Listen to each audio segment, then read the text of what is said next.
good day. I'm Mardy Ann A. Ronquillo from BS Crim 3, and today I am going to recite 100 Special Penal Laws.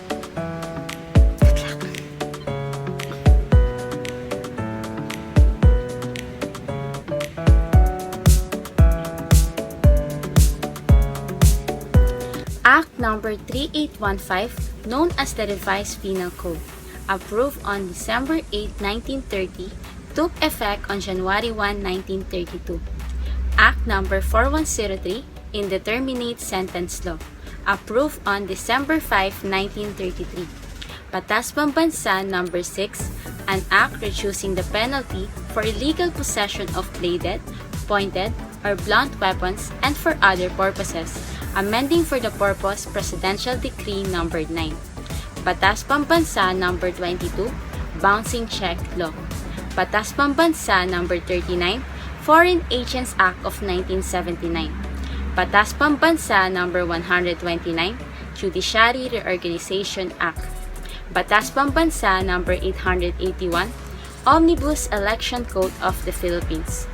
Commonwealth Act Number 578, an act to amend Article 152 of the Revised Penal Code so as to include teachers, professors, and persons charged with the supervision of public or duly recognized private schools, colleges, and universities within the term persons in authority. Commonwealth Act No. 616, Espionage Law.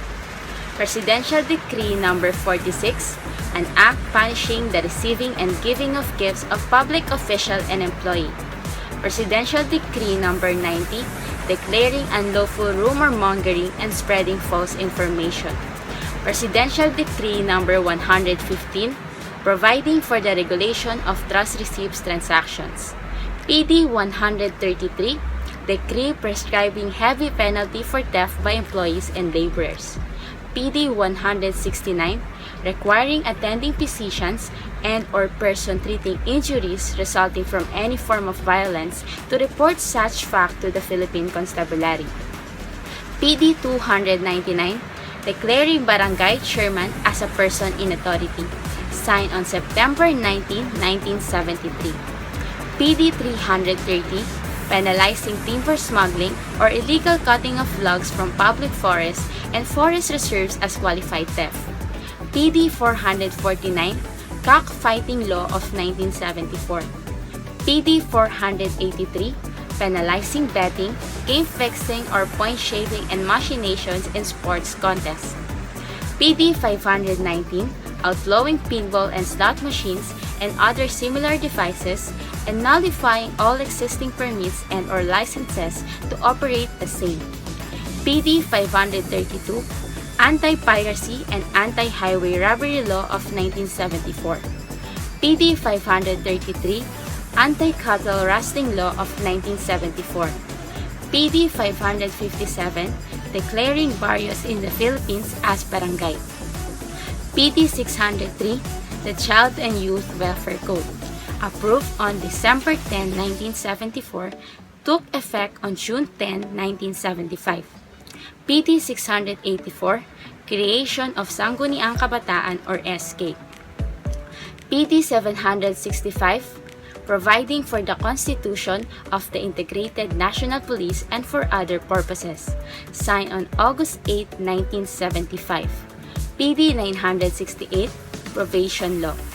PD 1069, the Philippine External or Extradition Law. PD 1083, otherwise known as the Code of Muslim Personal Laws of the Philippines. PD 1184, establishing the Philippine Public Safety College or PPSC. PD 1185, Fire Code of the Philippines. RA 9514, Revised Fire Code of the Philippines. PD 1508, creation of the Katarungang Pambarangay or Barangay Court. PD 1602, illegal gambling. PD 1612, anti-fencing law. PD 1619, solvent and volatile. PD 1689, decree increasing the penalty for certain forms of estafa. PD 1731, Decree providing for rewards and incentives to government witness and informants. PD 1732. Decree providing immunity from criminal prosecution to government witness. PD 1829. Decree penalizing obstruction of apprehension and prosecution of criminal offender. PD 1866. Illegal possession of firearms and explosive as amended by RA 8294. PD 1869. Prohibition of government official to enter in gamble and casinos. PD 2018. Decree making illegal recruitment a crime of economic sabotage and punishable of life imprisonment. Republic Act No. 10. An act penalizing usurpation of public authority. Republic Act No. 53, Press Freedom Law, now known as SOTO Law. RA 265, establishing the Bangko Sentral of the Philippines. RA 455, an act to amend Section 2702 and 2703 of the Revised Administrative Code. RA 623, an act to regulate the use of duly stamped or marked bottles, boxes, casks, kegs, barrels, and other similar containers. RA 947, an act making it unlawful for any person, corporation, or association to forcibly enter or occupy public agricultural lands and penalizing violations thereof. RA 1124, an act prohibiting all beer houses near school facilities. RA 1379, an act declaring forfeiture of all gotten wealth of public officer and employee. RA 1524, an act providing for enforcement of condition of pardon. RA 1700, an act to outlaw the Communist Party of the Philippines and similar associations penalizing membership therein, and for other purposes. RA 3019, anti-graft and corrupt practice. RA 3815, penalizing government official for receiving bribes committing malversation of public funds. RA 4136, Land Transportation and Traffic Code.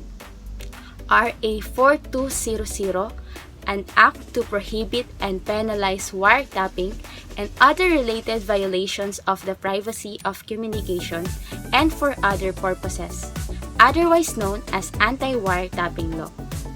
RA 4729, an act to regulate the sale, dispensation, and or distribution of contraceptive drugs and devices.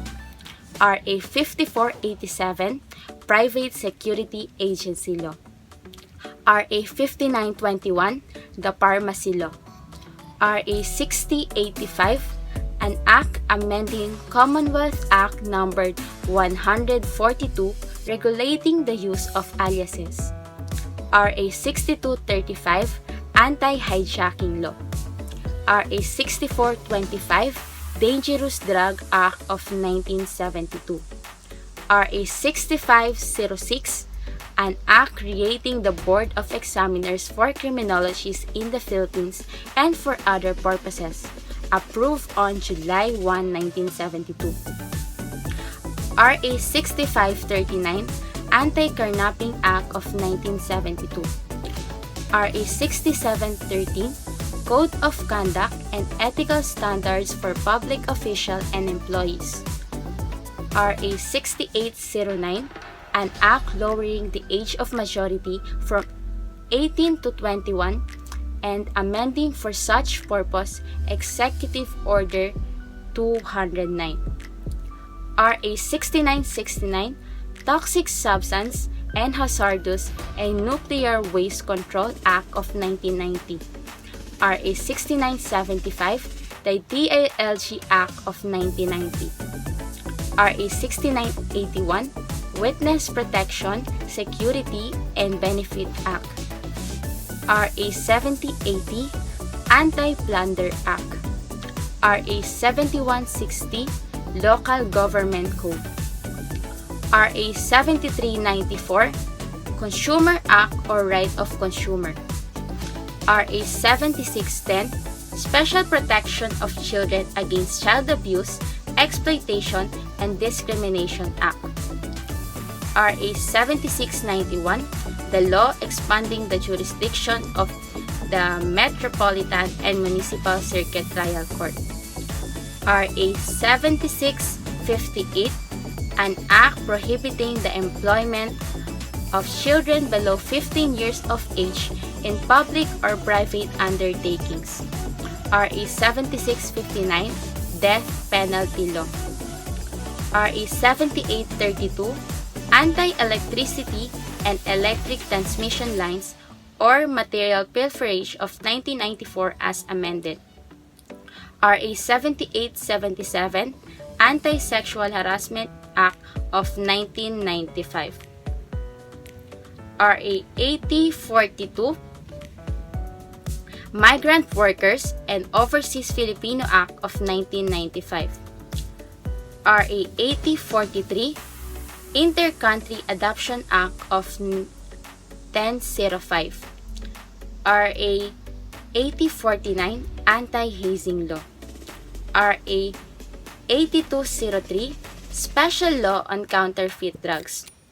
RA 8239, Philippine Passport Act of 1996. RA 8293, Intellectual Property Code of the Philippines. RA 8353, Anti-Rape Law of 1997. RA 8368, the Anti-Squatting Law Repeal Act of 1997. RA 8484, it is known as the Access Device Act of 1998 concerning the illegal use of one's credit cards, etc. RA 8491, Flag and Heralded of the Philippines. RA 8493, Speedy Trial on Criminal Case. RA 8505, Rape Victim Assistance and Protection Act of 1998. RA 8551, the PNP Reform and Reorganization Act of 1998 or PNP Modernization Act. RA 8552, Domestic Adoption Act of 1998. RA 8749, Clean Air Act. RA 8981, PRC Modernization Act of 2000. RA 9003, the Ecological Solid Waste Management Act. RA 9105, Art Forgery Act of 2001. RA 9147, Wildlife Resources Conservation Act. RA 9160, Anti-Money Laundering Act of 2001. RA 9165, Comprehensive Drug Act of 2002. RA 9208, Anti-Trafficking in Person Act. Whew.